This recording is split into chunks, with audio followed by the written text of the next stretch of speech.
तड़पने लगता है, हमको शांति नहीं मिलती। बेटा ये बताओ हमको शांति कैसे मिले, शांति कैसे मिले। गोकर्ण ने कहा पिता शांति इस घर में कहाँ रखी है, इस परिवार के बंधन में, माया मोह में आपको शांति नहीं मिलेगी। शांति प्राप्त करना है पिताजी, सीधे वन को चले जाओ, ईश्वर पर लव लगाओ, ईश्वर का भजन करो, वहीं शांति मिलेगी, इस परिवार में नहीं मिलेगी। यदि तुम्हें शांति की इच्छा है तो सीधे वन को गमन करो। वाह, यदि तुम्हें शांति की इच्छा है तो सीधे वन को गमन करो। और अरे मुझको छोड़ो, सबको छोड़ो, श्री रामचंद्र का भजन करो।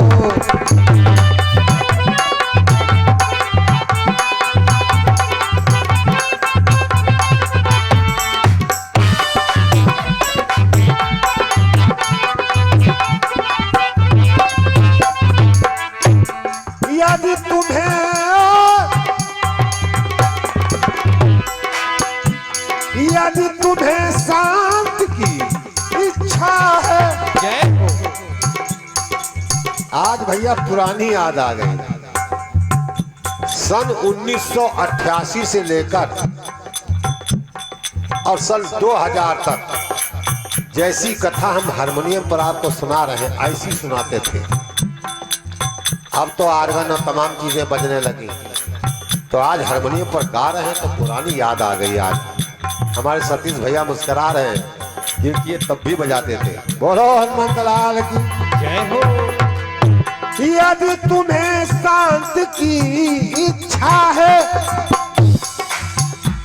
तो सीधे वन को गमन करो।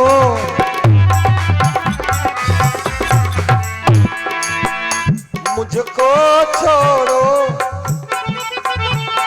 मुझको छोड़ो, सबको छोड़ो, श्री रामचंद्र का भजन करो।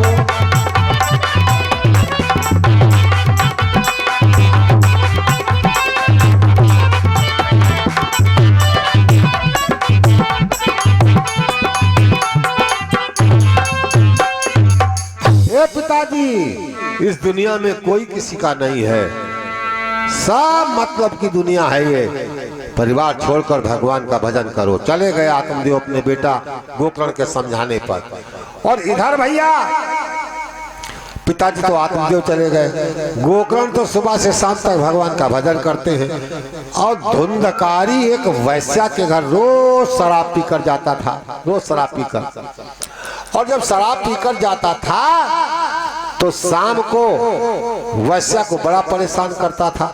वैश्या ने सोचा ऐसे तो हमारा पीछा छोड़ेगा नहीं, लाओ इसका कत्ल करवा दें, इसको आदमी लगाकर समाप्त करवा दें। वैश्या ने एक आदमी लगा दिया, कहा भाई इसको मार डालो, ये धुंधकारी हमारी जिंदगी बर्बाद कर रहा है, अपनी भी कर रहा है।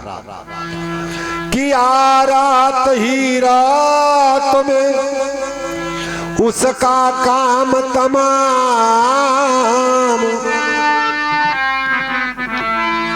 किया रात ही रात में उसका काम तमाम। पर मिला न पापी को मगरो, मर कर भी बिसरो।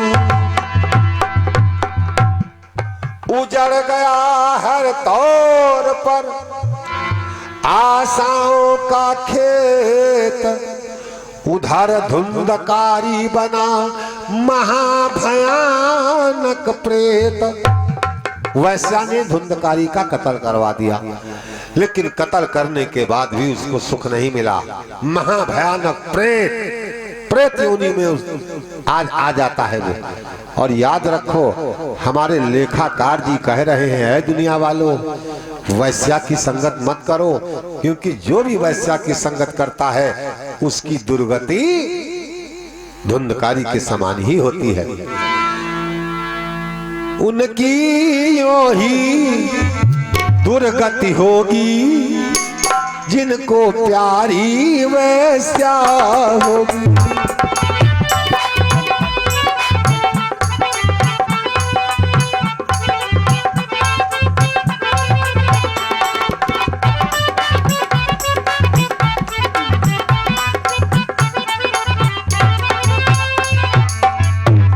उनकी यूं ही दुर्गति होगी, जिनको प्यारी वैस्या होगी। भैया सतीश, अरे जो सगे बाप की सगी नहीं, जो सगे बाप की सगी नहीं, वो और किसी की क्या होगी।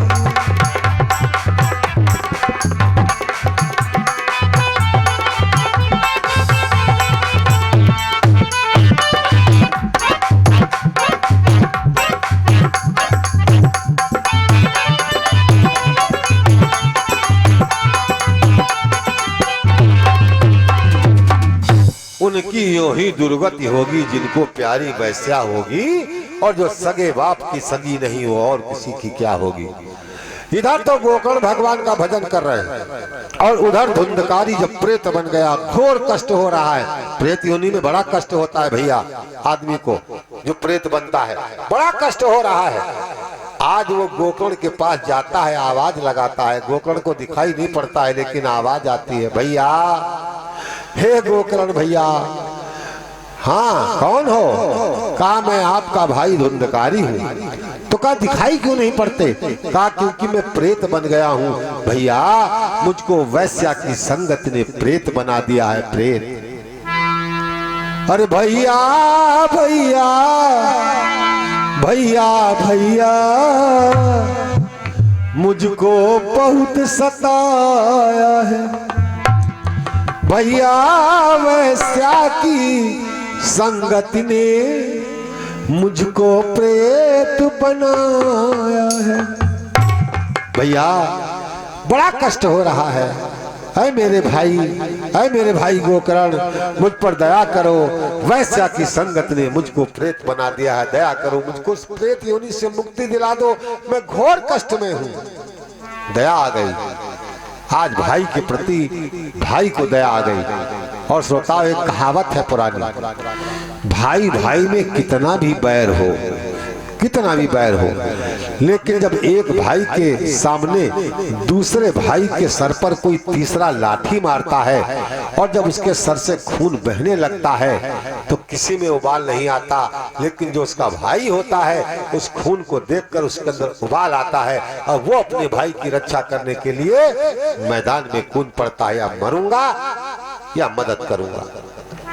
आज दया आ गई गोकर्ण को, हाय मेरा भाई धुंधकारी, ये मेरा भाई है, इसको इतना कष्ट हो रहा है, मैं क्या करूं। ध्यान किया, कहा भैया चिंता ना करो, मैं तुमको प्रेत योनि से जरूर मुक्त करूंगा। मैं तुम्हारे लिए एक विधान कर रहा हूं, मैं यहाँ पर श्रीमद् भागवत का अनुष्ठान कर रहा हूं और ये 7 दिन में कथा तुम्हें सुनाऊंगा, और सुनाने के बाद तुम प्रेम से कथा सुनो, और जब कथा सुनोगे तो 7वें दिन तुम्हारी मुक्ति हो जाएगी। तुम प्रेत योनि से छूट करके और प्रभु के लोक को, परलोक को सुधार जाओगे, तुम्हारी मुक्ति हो जाएगी। तो कहा भैया हम कथा कहाँ सुने? कहा हाँ ये भी बात सही है, कथा में प्रेत तो आते नहीं है। क्यों? कथा में पहरा रहता है, किसका? भैया आप सभी को मालूम है, लहर लहर लहराए रे, लहर लहर लहराए रे, झंडा बजरंग बली का, लहर लहर लहराए रे, झंडा बजरंग बली का।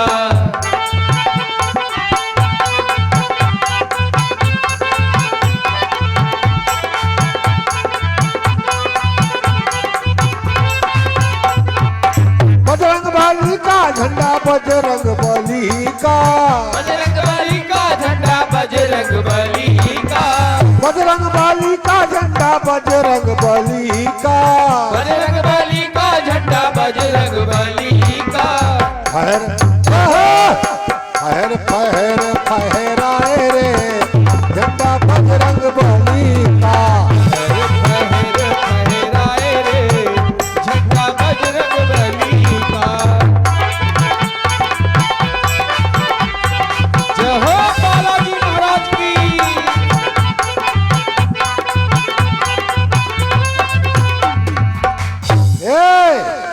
कथा में हनुमान जी का पहरा रहता है, और हनुमान जी का पहरा जहाँ पर हो, भूत पिशाच निकट नहीं आवे और महावीर जब नाम सुनावे।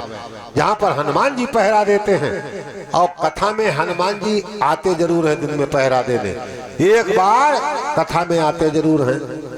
अब कब आते हैं, किस भेष में आते हैं, हमको तो आज तक पता नहीं चला। पता लग जाए तो पैरे ही पकड़ ले, छोड़बे ही ना करे। लेकिन आते हैं, अब किस भेष में आते हैं पता ही नहीं लग पाता। आते हैं, देख जाते हैं, भक्तों को कोई परेशानी तो नहीं है, भूत प्रेत तो नहीं घूम रहा है। आज तक आपने कथा में भागवत में कभी नहीं सुना होगा किसी आदमी पर भूत प्रेत आ गया हो। हाँ, वो बात अलग है, माता जी पूजा उजा करती हैं देवी जी की, इन पर जरूर भले भवानी आ जाती हो, लेकिन कथा भागवत में भूत प्रेत भाई हमने तो नहीं सुना। हाँ, बालाजी के दरबार में जाते हैं तो वहाँ हाजिरी लगती है। क्यों? कथा में हनुमान जी का पहरा रहता है, और हनुमान जी का पहरा जहाँ होता है वहाँ भूत प्रेत निकट नहीं आते। तो इसलिए कहा भैया तुम कथा के अंदर तो आ नहीं सकते क्योंकि हनुमान जी का पहरा है। तो कहा फिर भैया हमें कथा कैसे सुनाओगे? कहा सुनाएंगे, चिंता ना करो। एक 7 गांठ वाला बांस दूर लगवा दिया। कहा भैया तुम इस बांस पर बैठकर कथा सुनो और यहीं से तुम्हारी मुक्ति हो जाएगी। एक 7 गांठ के लाठे पर, एक 7 गांठ के लाठे पर उस भाई को स्थान दिया। फिर विधिपूर्वक भैया ने शुभ सप्ताह विधान किया।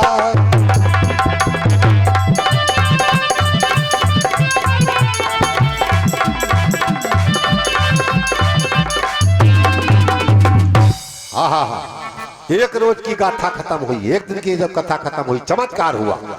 एक रोज की गाथा में एक पोड़ बांस की फूट गई। पहले दिन की कथा खत्म हुई, बांस का जो गांठ थी वो एक गांठ फट गई, दूसरे दिन दूसरी गांठ फट गई, तीसरे दिन तीसरी गांठ फट गई, और आखिरी दिन एक रोज की गाथा में एक पोड़ बांस की टूट गई। या यूं कहिए उतने ही में एक पाप गांठ की छूट गई।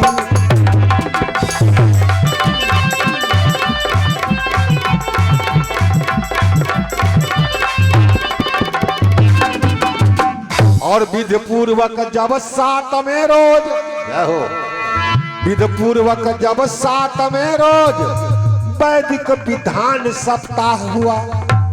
7वें दिन की कथा जब खत्म हुई तो 7 गांठें और फूट गई, उस पापी का निर्माण हुआ।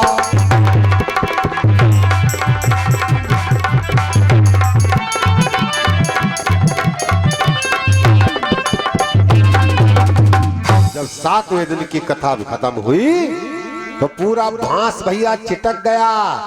उसमें से दिव्य स्वरूप लेकर धुंधकारी महाराज निकले। पीले वस्त्र हैं, सुंदर चेहरे पे आभा है, और गोकर्ण भैया का धन्यवाद करते करते आसमान पर विमान आता है, उसमें बैठकर भगवान के परम धाम को जाते हैं। परम धाम को जो लेते रहो, जय हो, जो करते रहोगे भजन धीरे धीरे, जो करते रहोगे भजन धीरे धीरे,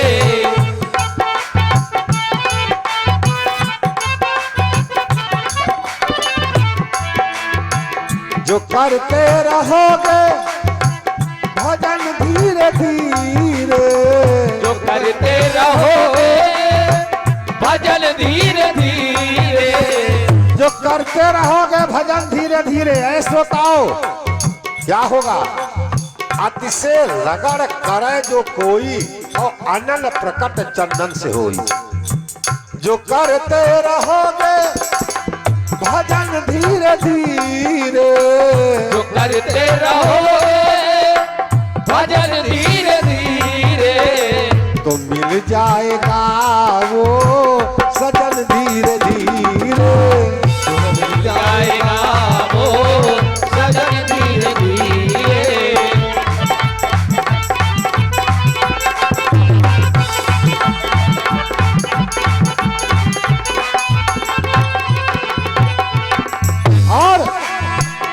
कोई काम दुनिया में मुश्किल नहीं है, कोई काम दुनिया में मुश्किल नहीं है, कोई काम, जय हो, कोई काम दुनिया में मुश्किल नहीं है, कोई काम दुनिया में मुश्किल नहीं है, जो करते रहोगे जतन धीरे धीरे, करते रहोगे जतन धीरे धीरे, जो करते रहोगे जतन धीरे धीरे, जो करते रहोगे भजन धीरे धीरे, जो करते रहोगे भजन धीरे धीरे, जो करते रहोगे भजन धीरे धीरे। आज भैया प्रेत योनि से धुंधकारी छूटकर भगवान के परम धाम को जाते हैं, तो अनुमान लगाओ जब प्रेत जैसा व्यक्ति भागवत कथा भगवान की कथा सुनकर उसका उद्धार हो सकता है, मुक्ति हो सकती है, तो हम लोग तो मनुष्य शरीर में हैं।